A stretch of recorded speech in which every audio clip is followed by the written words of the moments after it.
We're going back to the coronavirus task force. Here's President Trump. They're higher. That's different.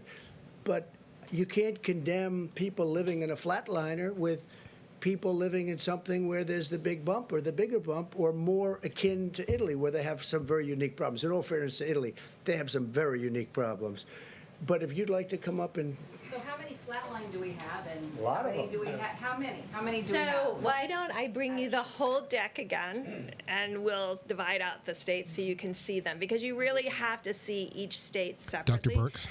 That's why I started with, there are states where you've heard me talk about how concerned I was. These are states that before the guidelines went out or right after the guidelines went out. I mean, you can look at it, it's on the website if you go to the healthdata.org, about when governors made clarity about closing their states as far as the social distancing, the washing of the hands, the bars, the doing takeout. And you can line that up with the presidential guidelines. And not all states, when the presidential guidelines came out, immediately followed the presidential guidelines. Not all states did. There are states that also may have gotten many more seeds from outside communities. That certainly is one of the issues that New York and New Jersey, Connecticut, and Rhode Island are facing. The virus came in from multiple places into those states. It was undetected early on, and they have a very logarithmic curve. What I'm saying is even one of those curves in one county, in one city, is one curve too many. So I am passionate about everyone following the guidelines because of the outlier curves. Maybe that was a better way of putting it. that's exactly The outlier curves that's perfect. in specific counties is to make sure that doesn't happen anywhere else. So would you feel better if every state did a stay-at-home order? Would you I feel think better? most of the states have done that. I think one death from this is one death too many. I mean, I come out of epidemics and pandemics. We know what to do. I know we don't have a vaccine, and I know we don't have a therapeutic, but we know what can be done, and others are doing it, and most of the people in the United States are doing it. It's our communities. It's every American that has to make these changes, and I know they're really hard.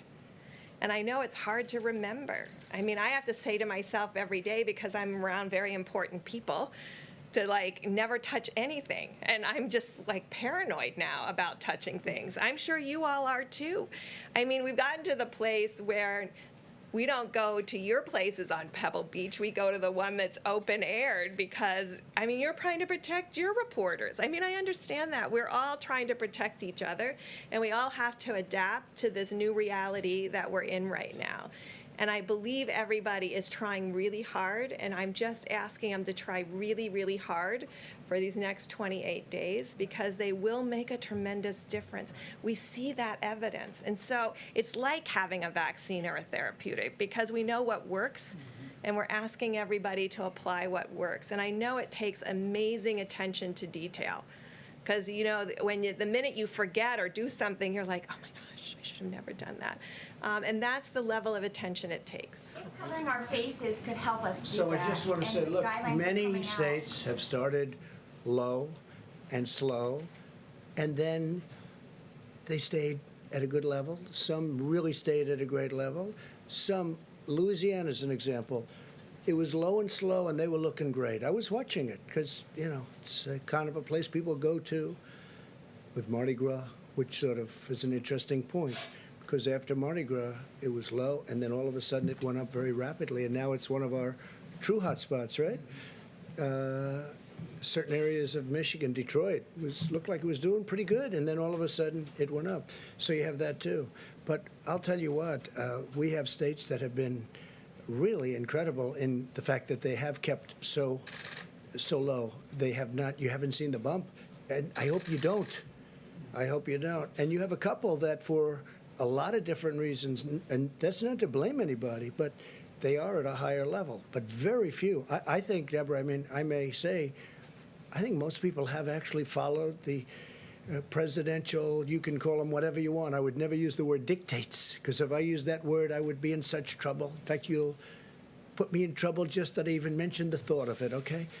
But we make a recommendation, and I think they've That done is a good President job. Trump, obviously, Maybe they started conducting over another there, one of the but maybe there was some- coronavirus task force press conferences.